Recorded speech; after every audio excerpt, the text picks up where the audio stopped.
Hi class, this is Jay Halfond. I'm very pleased to welcome Dee Kanejiya here. Dee and I met several years ago at an organization called Learn Launch, which provides a home for educational technology startup companies. And Dee was creating a company called Cognate at the time. Dee comes to us from the India Institute of Technology, which some would say is the MIT of India, but it's really much more than that. I once spoke with a senior administrator at MIT saying, when we attract students from the IIT, we really don't have very much to teach them at that point. And so it's an amazingly important institution in the development of the Indian IT revolution. So welcome, Dee. I'm very pleased to have you here, and we'll explore your journey from India to the Boston area and to creating this company. And I assume you're in the United States on a permanent basis now? Absolutely, yeah. Thank you for inviting me to this talk today.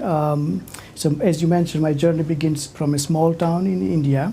I used to be a son of a carpenter doing carpentry work before I became good at mathematics, and then went into engineering, and then into IIT doing my master's and PhD in electrical engineering with a focus on speech recognition, natural language processing technology, machine learning. And that research allowed me to do some experiments in education space, for example, automatic grading for students' open response answers. And then I did a lot of work for startups and other companies in the speech recognition space. That's what brought me to the United States. So when you came to Learn Launch and began to develop Cognate, what was your vision for the company? Because did you? Well, I guess I'm asking the chicken and egg issue. Did you have the product first, and then you were seeking out a use for the product, or did you identify the problem and then try to create something to solve the problem? Yeah, that's a great question. So before starting Cognii as incorporating as a legal entity, I spent some time talking with a lot of advisors and a lot of people interested in this education space, and asked them what are the key problems that they're facing. I also met with a lot of venture capitalists and investors and asked them, when is the right time to start a company? Right. And one very well-known VC told me that there's no right time, you just have to jump in to experience the thrill of starting a company. And so after talking to many stakeholders and reading about the different events taking place in the education space, I started Cognii in 2013. Cognii is focused on bringing the power of artificial intelligence technology to the education market. Our product, we call it as a Cognii virtual learning assistant, similar to Cognii or Siri that people know on iPhone, which is known as a virtual assistant technology in general. You can ask a question to Siri, like what is the weather like, and it will come back with an answer, and you can have a conversation, right? So the idea behind Cognii is to have similar kind of conversation, but for learning purpose. Therefore, we call it as a virtual learning assistant. So it asks a question to a student to explain something in their own words, and then the student would answer that question, and then Cognii will use natural language processing technology to automatically evaluate the accuracy of the student's answer, and then give them a score as well as a feedback about what is missing or how did they do, and give them hints and feedback so that they can improve the answer. So that's the main product. It does automatic grading for open response questions, which are very important, and provides feedback to the students, which is also very important. And then it also provides analytics to the teachers and administrators so that they can understand which groups of students are learning better, which groups of students are struggling, what topics are challenging, what concepts are misunderstood, all those analytics, which is very helpful to teachers as well. You know, when I started a company, I focused more on the assessment aspect. As I recall, right? So everybody thought that, okay, this is yet another assessment tool. Like we have multiple choice questions, we have fill in the gaps, drag and drop, all kind of assessment types of activities. And Cognii is one more, which is the open response type of assessment. But the real value of Cognii comes in terms of the coaching and tutoring aspect, because students have hardly received feedback when they wrote something. Many students say that they write something, they submit their papers, teachers take weeks before they can grade them, and then provides exactly. And then it takes so much time that students have moved on from the topic, and so the coaching aspect it mimics like a human tutor who is sitting side by side with a student, gives them guidance and hints and feedback. That's very valuable part of the product. So is it going to put the humans out of work? Absolutely not. Our focus is to augment the human support staff in education space and enhance their capability. So earlier, for example, if a teacher is there in a classroom of 30 students and they ask them to answer one question per day, students write one answer per day, then teacher would have spent 8 hours per week on just grading those answers. If a teacher would ask 3 questions to students every day and students write 3 answers, half of the teacher's time, like 20 hours, would be spent on grading. So even though they understand that pedagogically, open response questions are very valuable, they have led to significant learning outcome improvements, but they cannot generally administer. And so our goal is to help teachers implement better quality pedagogies much more frequently than they would like to. And very efficiently, because they themselves wouldn't have the time, nor could universities afford for enough staff. The cost of grading open response answer is tremendous. Is this always done orally, or is it done in writing as well? We focus mostly on the writing right now. So students type an answer to a question, and then like a chatbot conversation, Cognii would come back with a response, and then they try again. Okay, so this may be more of an artificial intelligence question. How do you make Cognii smart enough in a discipline to know how to interpret the student's answer? That's an excellent question. So Cognii is part of the artificial intelligence technology startups, and there are many different technologies that are behind the scene working, such as machine learning and natural language processing. And these are the technologies that need to be trained in a particular domain of interest, so that it can understand the semantics and syntax of the human language. And so when we implement it in a particular discipline, like biology, for example, we train the machine on a textbook of biology, as well as some questions and answers. And then from that, it learns different semantic nuances, and then it helps it to automatically grade. So if I were teaching a course where Cognii was my teaching assistant, so to speak, Cognii would read the textbook and have the ability to interpret the student's language vis-a-vis that textbook. That's exactly how it does. And this is also the process that is followed by human. So as we grow up as a student throughout our education system, we read all the textbooks and content and acquire the understanding and build on top of what we learned in the last year. And so similarly, Cognii is a machine, so it is fed with the content in a particular discipline, and then it builds and refines its model and expands the knowledge representation of the particular domain. So the more it's used, the smarter it gets? Right. So once it has been trained on a particular domain and it is being deployed, so students start using it, and then it starts assessing and giving feedback, and then we look at the data, and then from that data it evaluates how accurately Cognii itself performed, and if there was any error, then it fixes those errors and then gets better over a period of time. And so it's not looking for literal content, it knows how to interpret content. For example, I mean, if I were to say, a person has 4 limbs, and the student were to say a human being has 2 arms and 2 legs, it would know that those were the same thing? Yes. So it is looking for semantics in the student response, not just the keywords, which is a rudimentary form of technology. but because of the semantics, it can understand different ways of saying the same thing, Okay. and then give students credit for that. Okay.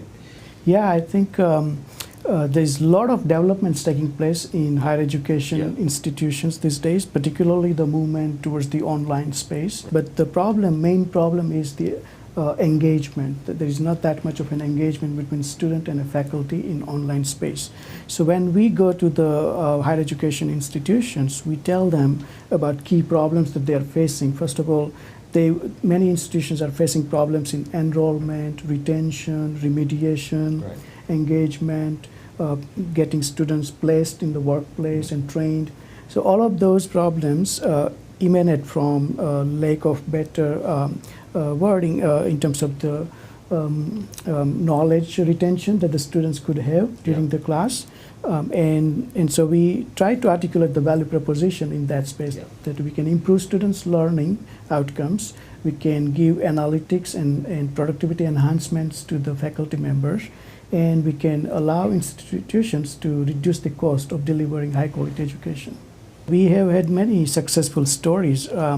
Universities such as Colorado State University, California State University are some of the examples who have adopted our innovation.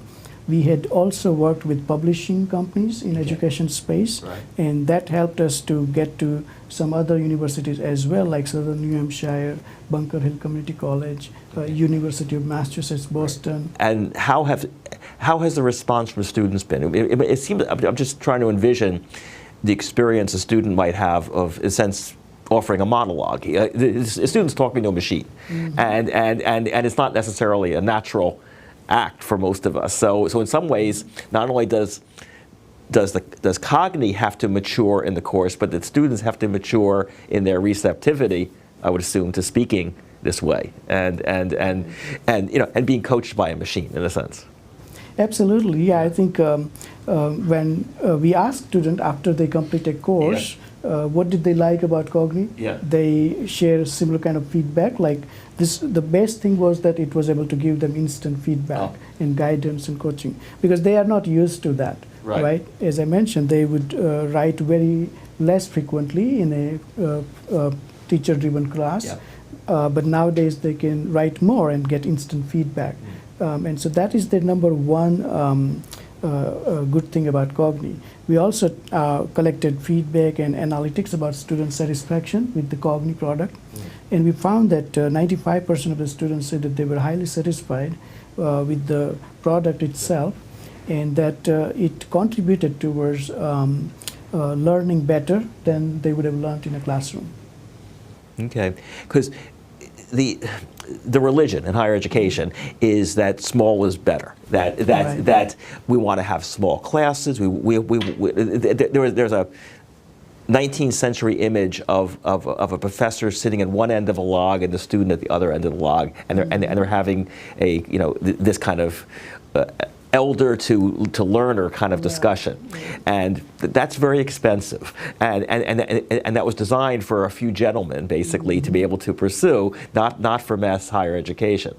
So in some ways you're automating the conversation on a log in a sense, and allowing that to happen in a way that may be possible. So how can you translate the message into an academy that thinks in terms of this more intimate relationship between student and professor that gets violated by technology and large classes and endless numbers of students, and in other words, kind of the efficiencies may not be as appealing at first glance. No, I think that's a great point. So I generally give also an example of the Industrial Revolution, right? So in the human civilization, there are many paradigm shifts that have taken place and helped us advance. So before the Industrial Revolution, human beings were manually moving large objects from one place to the other, right? Yes. And then we developed the cranes and assembly lines and machines, and those objects are now automatically getting moved, and then that freed up the human beings to create and design aesthetic architectures and all kind of stuff, right? Yeah. So today we live in the information age. Right. And we are processing a lot of information today manually, whether we read the blogs or we read the learning content or we read the answers and grade them. And if you look at anybody's mailbox, they are filled with a lot of emails that they have not been able to read. Right. So there are a lot of information that is entering into our lives that we are unable to keep pace with. And so technologies like artificial intelligence works in a similar way that Industrial Revolution did, in that it automatically processes those heavy lifting kind of information for us and frees us up to do more creative work. So for example, what you mentioned about the intimate relationship between faculty member and a student. So this is precisely the use of AI technology, because if a professor doesn't have to laboriously, monotonously grade a lot of answers, then certainly they have more time. And then the AI technology tells them that these are the specific areas where you can provide direct counseling feedback to the students. So with this kind of tools, teachers can spend more quality time with the students, which students would appreciate better. Yeah. And part of this religion, I think, is this belief that it actually works without the artificial intelligence component of it, because typically in classes of 30, 40 students, a student will speak periodically. The professor may or may not recall what the student said. The student may then take a multiple choice examination. And so what was thought of as being an intimate exchange was really fairly superficial and impersonal. And so I would think the first reaction is can you replicate things as well as they are now? The real question is, can you improve upon things as they are now? Because there's no reason to think we're doing such a good job to begin with. So I would think the exciting part is how can you take higher education to another level? And that, I would think, obviously you have to figure out how to communicate that to universities without insulting them, in a sense, because they think they're doing a fantastic job. Yeah, no, I think sometimes when we pitch our product to many universities, they are not aware of the possibilities that exist today, right? They have been accustomed to continuing to use whatever was developed probably a decade ago or even longer. Yeah. For example, multiple choice question. It's a 100-year-old technology that U.S. Army developed before during the World War I time, and then they said that nobody should use this thing for any other purpose. Nowadays, exactly. Nowadays, it is the default form of assessment, and so people still continue to rely on those kind of rudimentary forms of technologies to deliver education today.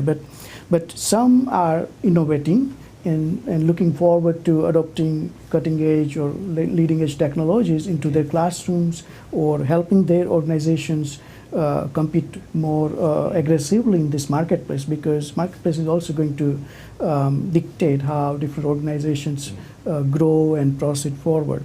And so they seem to be more accepting of innovation, like Cognii, which is very helpful. Good. So accepting, what do you see as a relationship between for-profit companies, especially smaller companies, and major universities? Typically, universities thought they could do everything themselves. So clearly, you're playing an outsider role, but having to win over the friendship of universities. What's been your reaction to that in terms of the acceptance or reluctance of universities to embrace a for-profit? Yeah, no, I think it's a great point. So large organizations by default, whether they're educational institutions or companies, have inertia and risk aversion because of their size and fiduciary responsibilities. And therefore, they do not have the flexibility to innovate faster, rapidly, and create new products and technologies. On the other hand, startups are the hotbed of innovation. Right? The entrepreneur comes with a passion for a particular problem, and they commit, work for 80 hours a week, and get some investment and support, and they create a product that can solve a particular problem. And so when they reach out to this large organization who do not have the internal resources to invest so much resources, it becomes a win-win opportunity, ideally speaking. But certainly the higher education institutions need to be willing to implement innovative technologies. Exactly. And in that regard, the technology products also have to cater to the right level and right value, because if an organization has previously tried to adopt an innovation that cost them a lot of money and didn't produce the results, then they're going to develop a cold feet when the next innovator comes. So it's a mutual responsibility on both sides. Do you think the future with for-profits is to have many small companies? You mentioned before the proliferation, the large number of educational technology companies that are emerging. Will that stay as a large number, or is it best for them to form coalitions and consolidate in some way, and kind of, because frankly we can be pretty obnoxious to talk to as an industry, and so if you could offer a whole suite of services, that might be the future. I don't know, but do you see unification occurring?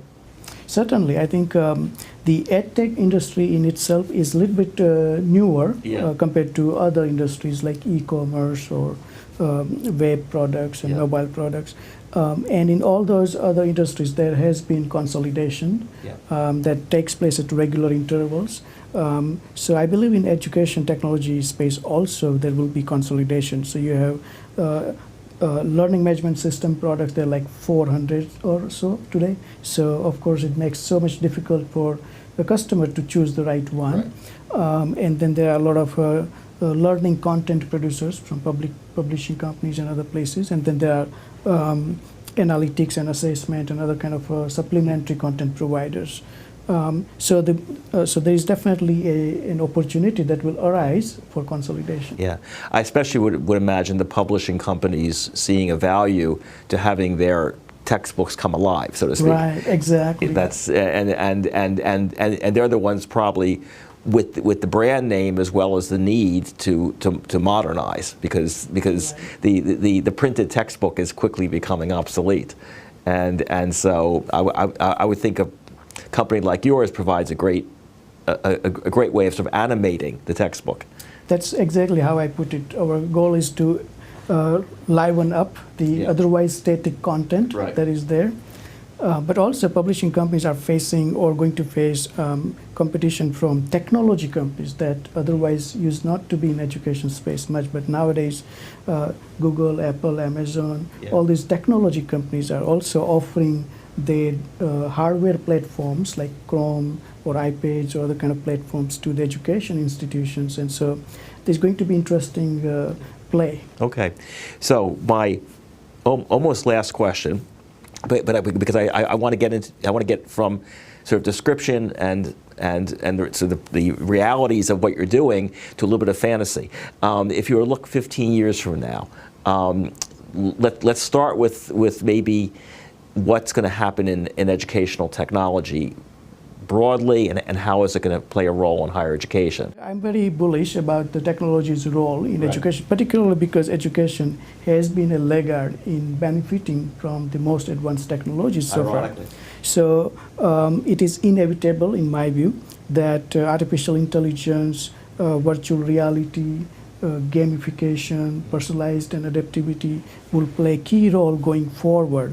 And you could imagine that probably 15 years or 30 years from now or in distant future, students would be learning from the comfort of their home or place or wherever they are without having to go to different educational dedicated places, and the same quality of education that they would have otherwise received from like MIT or other kind of advanced technology institutions. So AI will play a key role in helping us achieve that thing. And personally, the reason why I started the company and why I believe education is very important is that once we disrupt the education with the help of advanced technology, the secondary impact of that is what is very important, because a lot of more people will have opportunity to learn better at more economical places. And as a result of that, there will be more innovators that will come out, which will then apply their knowledge to solve further problems. Innovators in what sense? So education basically allows person to acquire advanced knowledge and become an innovator, right? So if we open up the opportunities for anybody to learn the most advanced knowledge anywhere, any corner of this world, that means we are giving more opportunity for people to become innovators. Okay. And what's that going to do? So you began to describe the experience where students won't necessarily have to physically be on a campus. What's that going to do to the organization of higher education? Will Boston University still exist? Or will it be Amazon University? I think educational universities will still remain and be playing an important role. Right. But the nature of the delivery of education will change. Yeah. So they are the hotbed for meeting of the minds. Right. So people would still like to come and congregate with like-minded people and with advanced knowledge people. So they will still be around, I think. Okay, you think. But distant future, I'm not sure. Very distant future. So, yeah, but clearly there'll be a role that technology companies will play in helping to deliver the education that the universities themselves will no longer be capable of doing solely, because they simply will not have the expertise or the infrastructure, I suppose, to be able to do this.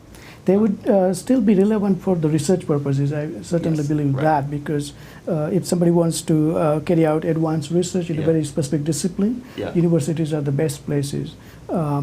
The monotonous mechanical aspect of instruction delivery and assessment and those kind of credentialing, that particular process could be automated. I think today the student debt problem is a significant one, and main reason is that they go to the physical institution and have to pay a fees for stadium and all other facilities that is not necessarily contributing towards their education purpose. And so some students are learning and getting degrees by online mechanisms, and so instead of spending $60,000 a year, if they can get a degree in $6,000 a year, then certainly market dynamics will drive those kind of adoptions. So the good news is that universities will survive. The reality, though, is they're going to have to support a lot more students at a much lower per capita cost in order to survive. Is that a fair summary? I think so. And in that sense, there could be a consolidation among universities. Because there's small and medium-sized universities that might be struggling nowadays. But if they come together, then probably they would be able to do well.